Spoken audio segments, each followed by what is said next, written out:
আছেন? ভালো আছি, আপনারা সবাই ভালো? ভালো আছি। এটা হচ্ছে উচ্ছে ক্ষেতের প্রস্তুতি চলছে, তাই তো? হ্যাঁ, জমিটা আপনার? জমিটা আমার। তা আপনি উচ্ছেকে হাইব্রিড লাগাচ্ছেন? হাইব্রিড লাগাচ্ছি। আমার বাড়িটা কি বড়কুলো, নড়াইল সদর, নড়াইল, তাই তো? হ্যাঁ, আপনার নামটা একটু বলেন। আমার নাম আছে গণেশ মল্লিক, গণেশ মল্লিক।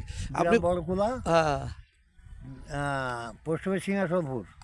ওকে, ধন্যবাদ। তো এই জায়গায় আপনার জমি কটুক আছে, আপনি একটু পরিচর্যা করেন জমি দেখি। আছে আমার 3 বিঘে আছে। একটু পরিচর্যা করেন দিলে দেখি। 3 বিঘে আছে, তাই তো? 3 বিঘে আছে। 3 বিঘেই কি উচ্ছে দেবেন? না না, তাইলে আমি দেব কত 70 কিলো, 10 কাটায় কয় 70 করছে। ওইটাই দেবেন, তাই তো? তাই এই উচ্ছে কি হাইব্রিড? Hybrid juice. তাই এটা কত দোকানে কি ফলন টলন কেমন হবে বলে আশা করতেছেন? আশা তো অনেক করে লোকে, অনেক কারকির্তি উপর নির্ভর করে। তাই তো, উচ্ছে কিন্তু দেশে থেকে উঠে যাচ্ছে এই ধরনের চাষাবাদ। এখন এখন ওই টালে করতেছে, কিন্তু আমি দেখতেছি একদম খেতে এই দেখেন, এই দেখেন একদম জমিতেই টালটা হবে না, জমি থেকেই বেয়ে বেড়াবে। এই উচ্ছেটা ভালো।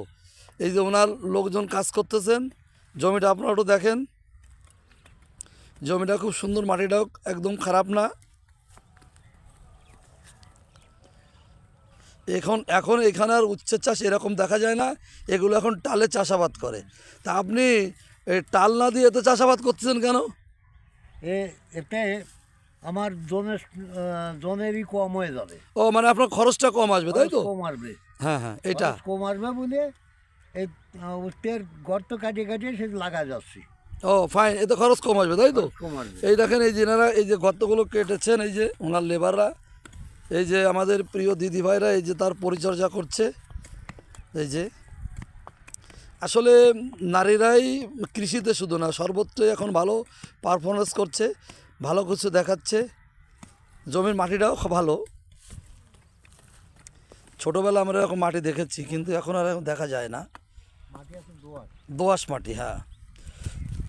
তা উচ্ছে একটা মাথায় কতগুলো করে দেবেন?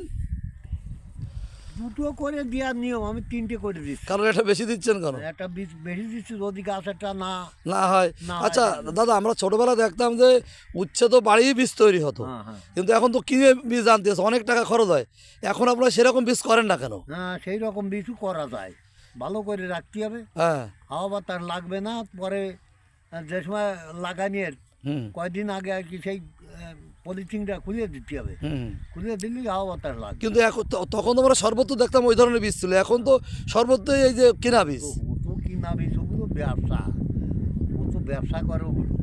তাই না? হ্যাঁ। তো ওইটাই তো ভালো ছিল। হ্যাঁ, ওইটা ভালো। ওইটা ভালো ছিল না? আজকাল সব নিয়ে যায় কিনে, ওই যারা ভান্ডারে বিচি রাখে ওরা কিনে নিয়ে যায়, তাই না? কিনে নিয়ে। ওরা নিয়েই প্রক্রিয়া করে আপনারা আবার ফেরত দেয় বেশি দামে। হ্যাঁ, তবে বীজ তো কৃষকের হাতে আবার চলে আসা উচিত, কি মনে করেন আপনি? হ্যাঁ। আমি দুটো সেট আছে, এক সেট ওই লাগাচ্ছি ও, নিজেদের রাখা বীজ, আর একটা কিনা? আর একটা কিনা হাইব্রিড। ওকে দাদু, ওকে, ভালো থাকবেন।